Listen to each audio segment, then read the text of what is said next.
Chapitre 4. Prémisse humaine d'un dilemme religieux. Si on cherche trop à rendre accessibles les vérités transcendantes, on risque de les trahir. Si on cherche trop à ne pas les trahir, on risque de ne pas les rendre accessibles. Ce dilemme, qui existe déjà sur le plan de la religion commune, apparaît encore bien davantage sur le plan de l'ésotérisme. Quand on parle d'accessibilité, on sous-entend de toute évidence un entendement qu'elle concerne. Or, les mentalités humaines sont diverses et donnent lieu à plusieurs degrés de réceptivité. C'est de cette diversité et de cette inégalité que tient compte dans l'hindouisme le système des castes, sous le rapport de la spiritualité tout au moins. Certes, les fonctions sociales ne sont pas indépendantes de ce rapport, mais ce n'est pas de cet aspect des castes qui nous intéresse ici. L'avantage du système hindou est qu'il favorise grandement la pureté de la spiritualité ésotérique. En l'absence d'un tel système, l'ésotérisme devient trop solidaire d'une mentalité collective moyenne, qui ne peut être proportionnée aux exigences d'une perspective désintéressée, ou, autrement dit, qui ne saurait être indemne du tout narcissisme confessionnel. Or, l'islam, comme le christianisme, ne s'adresse pas exclusivement aux catégories humaines supérieures, ce qui va de soi puisqu'il s'agit de religion. En outre, il n'envisage pas les contemplatifs séparément des actifs, ni les iliques séparément des psychiques, ce qui revient à dire qu'il met pratiquement à la place des brahmanas les kshatriyas à tendance contemplative, et à la place des shudras les vaishyas à esprit ilique. Ceci étant, les musulmans accentuent dans leur langage et leur psychologie l'élément vaishya avant l'élément kshatriya, car le vaishya est l'homme moyen, pratique, raisonnable, équilibré. Sa voie est tout naturellement le karma marja, celle des œuvres et des mérites, donc aussi de la crainte, et de ce fait le langage et le climat général du soufisme, celui-ci étant pourtant brahmanique ou pneumatique par sa nature, est paradoxalement solidaire de la mentalité du vaishya et de la voie du karma, bien que se combinant dans ce cadre avec l'esprit kshatriya, donc avec un élément de combativité et de bhakti. Il résulte de cet amalgame un langage à la fois sagement moralisateur et âprement perfectionniste, qui pour le moins n'a rien de congénial avec la contemplativité des intéressés.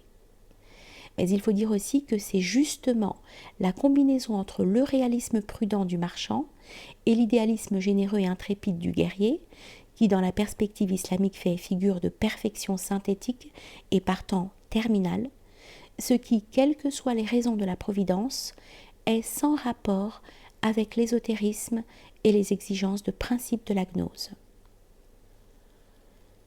L'élément intellection ou contemplation s'affirme dans l'islam par le dogme unitaire et la métaphysique qui s'y rattache, et psychologiquement par l'accentuation des éléments certitude et sérénité. L'élément combativité, de son côté, s'affirme par la guerre sainte et ses applications spirituelles, et fondamentalement par les qualités bédouines de noblesse et de générosité.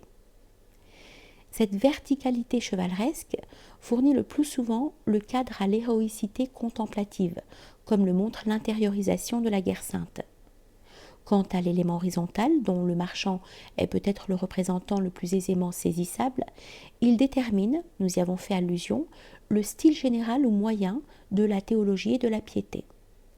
Cette mentalité est sèche, prudente et pratique. Elle est plus proche de l'honorabilité que de la grandeur.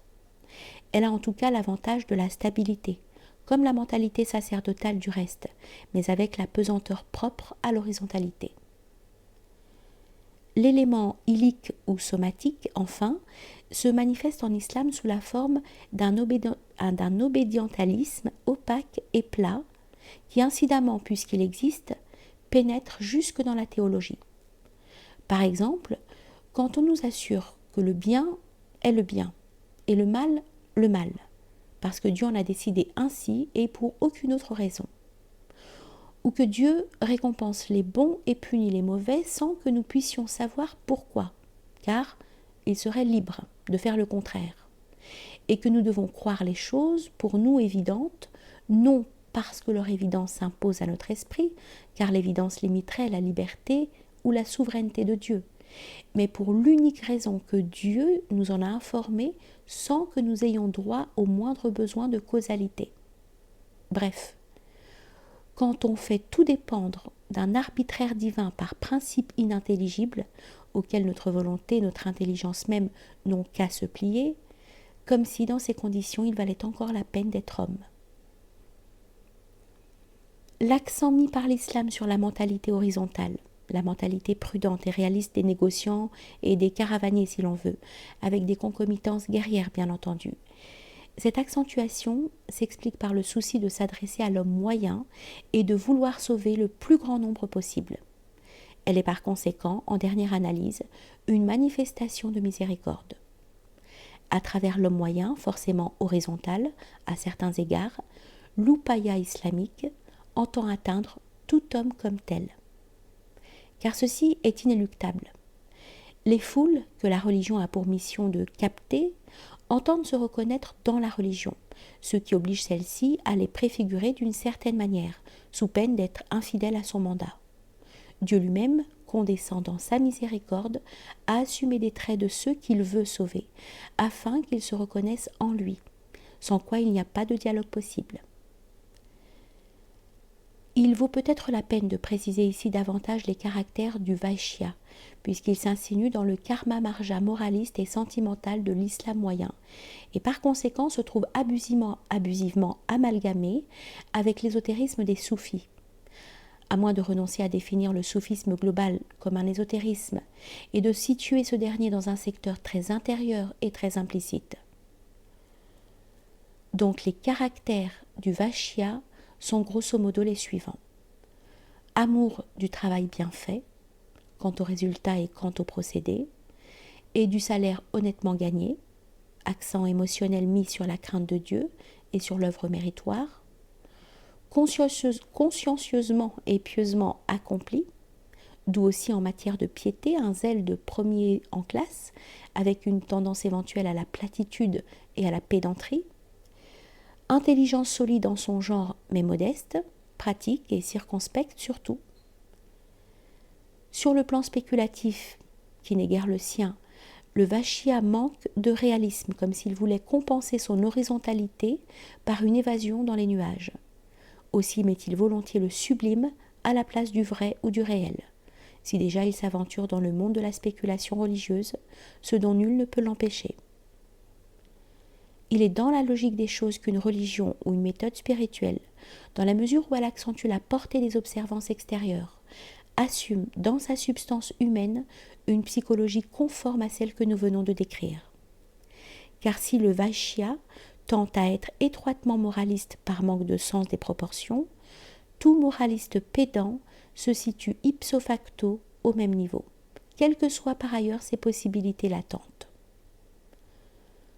Comme complément de la pieuse agitation, il y a le pieux resserrement, le regard craintivement et pudiquement fixé au sol, nonobstant dans une autre dimension, l'acceptation des jouissances légales. Nous ne saurions contester la valeur éventuelle de telles attitudes, car les diverses mentalités ont leurs exigences comme elles ont leurs limites. Mais force nous est de les blâmer dès qu'elles deviennent excessives ou qu'on les présente comme les seules perfections possibles ou comme la perfection en soi. Tout ceci soit dit sans perdre de vue que tout homme porte en lui-même les possibilités inférieures à sa possibilité globale et qu'il peut toujours y avoir des circonstances où il doit en tenir compte d'une façon concrète. Nul homme ne peut se comporter insouciamment comme un dieu. Un aspect saillant de l'horizontalité du Vaishya est son conventionnalisme, qui peut remplacer une vision plus ou moins directe des choses. Le conventionnalisme est une sauvegarde contre le manque de sens des proportions pour ceux qui ne sont pas suffisamment doués de discernement, d'où les avantages d'une pratique même aveugle de la sunna intégrale.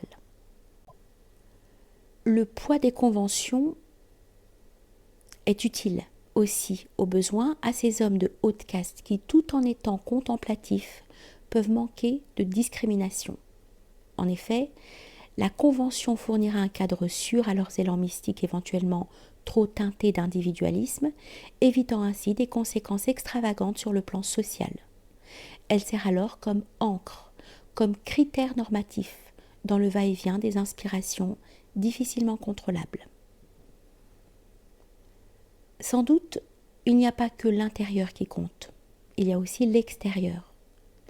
Il n'y a pas que les grandes choses, il y a aussi les petites. Les musulmans y insistent, avec raison, aussi longtemps qu'ils ne dramatisent pas en faveur d'un karma marja disproportionné et envahissant. Avec raison, avons-nous dit, mais qu'on ne vienne pas déclarer que la quantité et l'intensité affective des observances constituent pratiquement l'ésotérisme et qu'elles mènent à la connaissance suprême, ou qu'une agitation pieuse fasse partie intégrante de la voie sapientielle, ou même constitue pratiquement la gnose.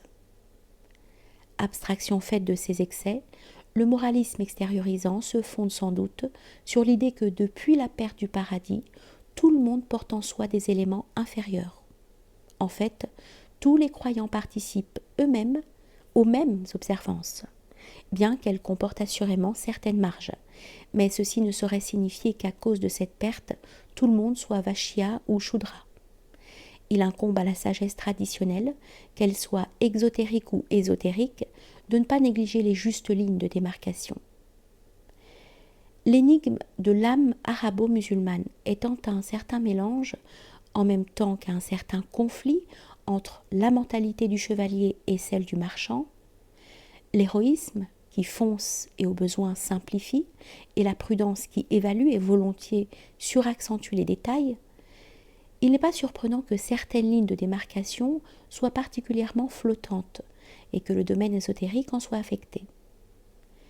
Une objection possible est la suivante. Les perspectives ésotériques d'amour et de connaissance doivent se protéger contre toute usurpation de leurs privilèges d'intériorité et d'essentialité. Par conséquent, l'ésotérisme lui-même est obligé de dresser une barrière faite de pieuse extériorité et d'exclure ainsi toute tentation d'ambition et d'hypocrisie. Fort bien. Mais toute la question est de savoir où l'on veut situer la frontière entre ce souci d'intégrité et le frelatage de l'ésotérisme. L'homme qualifié, nous dira-t-on, trouvera bien sa voie. Dieu connaît les siens. Et plût à Dieu que ce soit là une consolation suffisante en face de tant d'ambiguïté. Une autre objection pourrait se fonder sur l'influence psychologique des hadiths, donc de la sunna, car c'est d'eux que dérive le karma yoga, méticuleux et empressé, qui y voile si souvent et d'une manière parfois si épaisse l'ésotérisme proprement dit. On oublie volontiers qu'en donnant des règles de vie et en les précisant, le prophète n'a pas dit que c'est là la suprême sagesse. Au demeurant, la responsabilité de ces compilations incombe non au prophète lui-même, qui dans bien des cas n'a fait qu'agir à sa manière, mais à ses compagnons qui entendaient conserver le moindre geste et la moindre remarque du prophète, et qui le firent avec toute la sécheresse et toute la méticulosité dont les Arabes sont capables, au point de ne pas toujours pouvoir éviter une certaine mesquinerie, si ce mot est permis en pareille matière. Le Coran dit que, pour être aimé de Dieu, il faut suivre le prophète. Les compagnons en ont déduit que l'exemple intégral du prophète est une sorte de sacrement, une sorte de moule sanctifiant et salvateur dans lequel il faut couler sans s'occuper du pourquoi des choses. Si d'une part les hadiths et les récits qui s'y joignent peuvent donner souvent une impression de petitesse à cause de leur contenu soit plus que modeste, soit par trop humain, nous pensons par exemple à certaines histoires concernant les femmes du prophète. D'autre part, l'existence même des hadiths témoigne d'une cause extraordinaire, car le fait qu'on se soit donné la peine de recueillir religieusement les moindres gestes d'un homme prouve l'immensité de son prestige et la grandeur de sa nature. L'argument que la voie des observances multiples et de leurs accentuations mystiques est la voie exclusive du prophète est parfaitement abusif, car tout fondateur de religion donne forcément l'exemple de toutes sortes d'attitudes ou de façons d'agir, sans que cela constitue son message proprement dit. Et le fait que ces manifestations peuvent se contredire, prouvent précisément qu'elles constituent un choix et qu'aucune d'elles n'engage totalement ou exclusivement l'autorité du messager. Il est vrai que l'imitation méticuleuse des moindres faits et gestes du prophète, l'entrée scrupuleuse et extinctive dans le moule de sa personne, est une sorte de participation eucharistique à l'homme logos.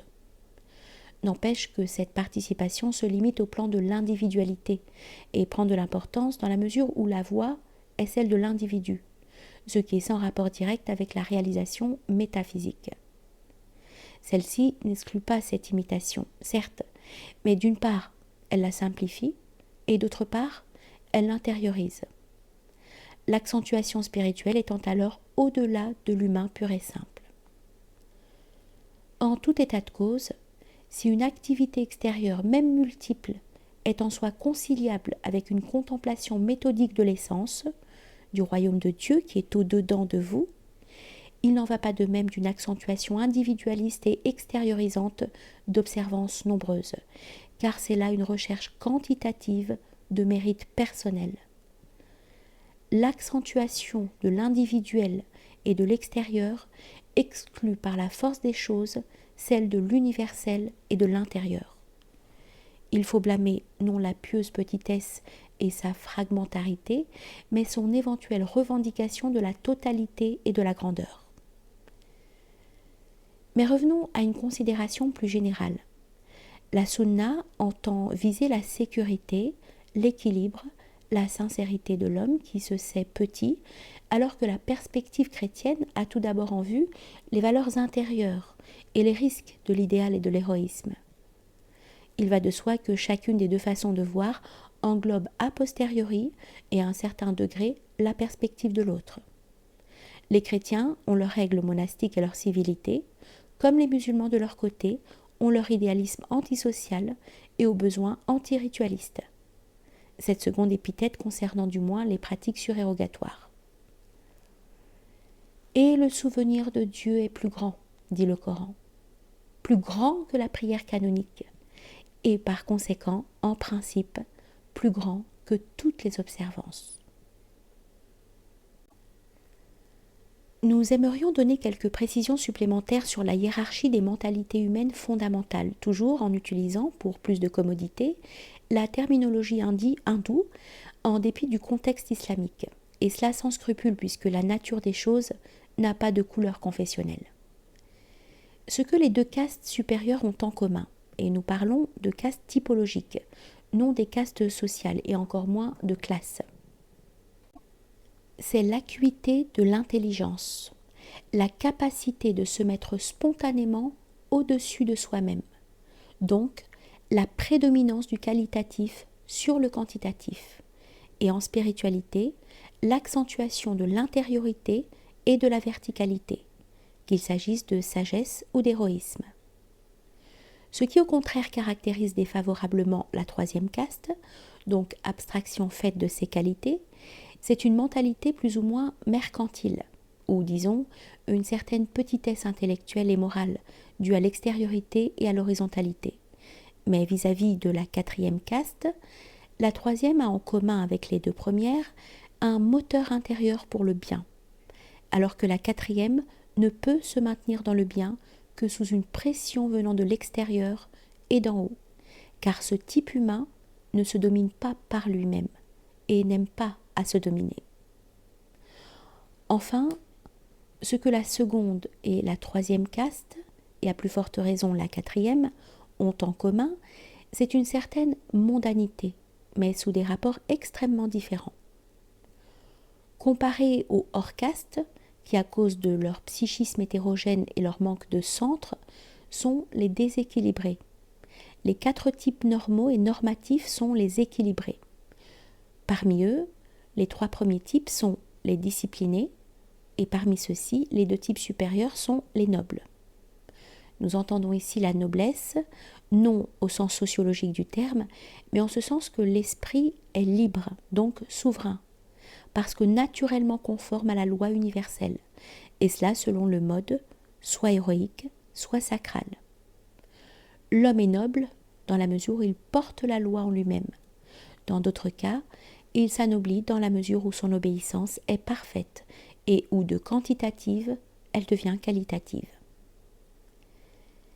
Si d'une part le brahmana et le kshatriya sont proches l'un de l'autre par l'intelligence supérieure et par l'autorité qui en découle, il y a d'autre part un point de rencontre entre le brahmana et le vaishya, du fait que les deux sont paisibles, et que le second possède une certaine contemplativité qui, elle aussi, l'apparente au premier. Il est facile de discerner le caractère paisible chez le paysan, l'artisan, le marchand.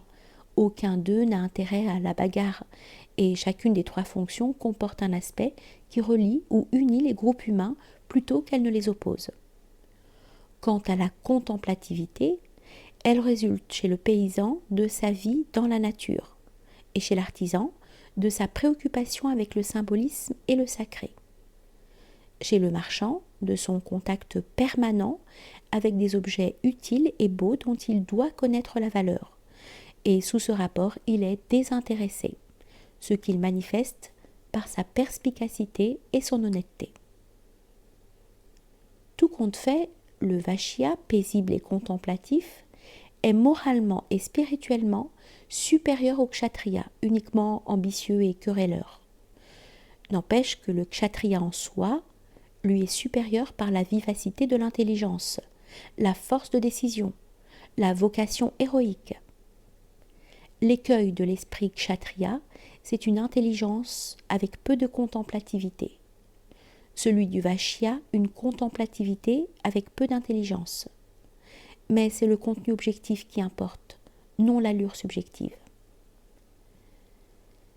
Dans la même ligne de phénomènes compensatoires, il faut signaler une supériorité possible du kshatriya, non sur le brahmana en soi et en tant que sage, bien entendu, mais sur le prêtre professionnel devenu étroit et pédant, voire pharisaïque, à force de spécialisation.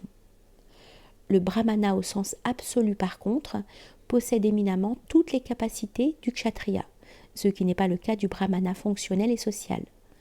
En d'autres termes, le brahmana intrinsèque est ativarna, qui veut dire sans couleur, de caste, et il s'identifie ainsi au hamsa, à l'homme primordial. Nous avons parlé plus haut du caractère paisible, qui est commun à la première et à la troisième caste, et nous aimerions ajouter ce qui suit.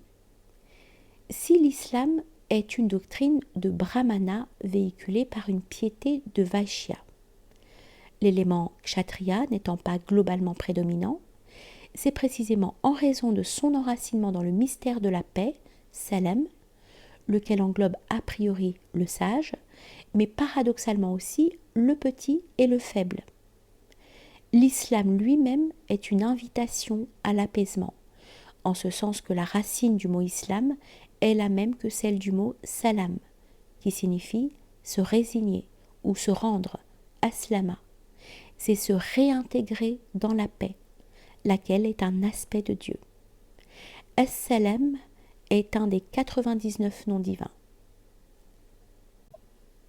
Et nous citons « Et Dieu appelle à la demeure de la paix, Dar es-Salam, et conduit qui il veut sur la voie droite. » Fin de citation. D'après le Coran, l'homme est essentiellement deux choses. Serviteur, abd, et vicaire, khalifa, et non serviteur exclusivement comme le veut une piété quantitative et mal inspirée. Le prophète est serviteur et envoyé, rasoul à la fois, non l'un sans l'autre, ce qui devrait suffire pour reconnaître à l'homme croyant la dignité qu'il possède par définition, et qui résulte de sa déiformité. Nous disons à l'homme croyant car la dignité de vicaire est fonction du consentement de l'individu à la vocation spécifique de l'homme. Nous avons fait allusion plus haut au nivellement que comporte l'exotérisme. Le raisonnement exotériste est somme toute le suivant. Il faut pouvoir sauver tous les hommes, aussi les plus ternes à terre, et comme ceux-ci sont les plus difficiles à sauver, il faut s'adapter à leurs besoins plus qu'à ceux des autres, et par conséquent tous les hommes doivent être un peu des choux de race. Et il en résulte trop souvent le paradoxe d'une spiritualité qui applique à tous une psychologie, et impose à tous une morale, de Vashya et de Shudra, alors que c'est précisément en ce domaine que la distinction des niveaux humains s'impose le plus. Rappelons à cet égard la distinction gnostique entre le pneumatikos, le psychikos et le ilikos. Sous le rapport de leur état d'individus responsables, libres et faibles, les hommes sont égaux devant la loi salvatrice. Sous le rapport de leur participation supra-individuelle à l'intellect immanent, salvateur lui aussi, ils sont inégaux. Le premier rapport concerne l'exotérisme et le second l'ésotérisme. Ce dernier admet parfaitement et même exige une soumission de l'individu à la loi. De l'individu, mais non de ce qui en lui relève de l'intellect. L'intellect est la loi du microcosme, comme la loi est l'intellect du macrocosme. Il y a parallélisme, conformément à ce que requiert la nature des choses, mais non confusion. En fait, le dénominateur soufisme englobe le fanatisme le plus plat, aussi bien que la spéculation la plus profonde. Or, ni l'un ni l'autre ne constitue le tasawwuf plénier, ce qui va de soi pour la première attitude, tandis que la seconde n'est intégralement l'ésotérisme qu'à condition de s'accompagner d'une méthode appropriée et non d'observance pieuse seulement, dont l'accentuation émotionnelle n'est d'ailleurs guère compatible avec la perspective de la gnose. L'ésotérisme authentique, disons-le une fois de plus, est la voie qui se fonde sur la vérité totale ou essentielle, non partielle ou formelle seulement, et qui fait un usage opératif de l'intelligence, non de la volonté et du sentiment seulement. La totalité de la vérité exige la totalité de l'homme. Nous avons vu que la rançon du nivellement providentiel réalisé par l'islam est une certaine prédominance de l'esprit Vashya, laquelle est si paradoxale en climat soufique, mais qui a contribué à épargner à l'islam une expérience luciférienne analogue à la Renaissance. N'empêche que cette mentalité incontestablement simpliste favorise chez les musulmans, au contact du monde moderne, une réaction intellectualiste aberrante et en fin de compte, l'apostasie. C'est là pour nous une raison de plus de signaler sans euphémisme les inconvénients du nivellement dont il s'agit, afin de pouvoir en indiquer les causes, parfois atténuantes ou compensatoires, et surtout de pouvoir en montrer la relativité en face des valeurs essentielles et décisives de la tradition.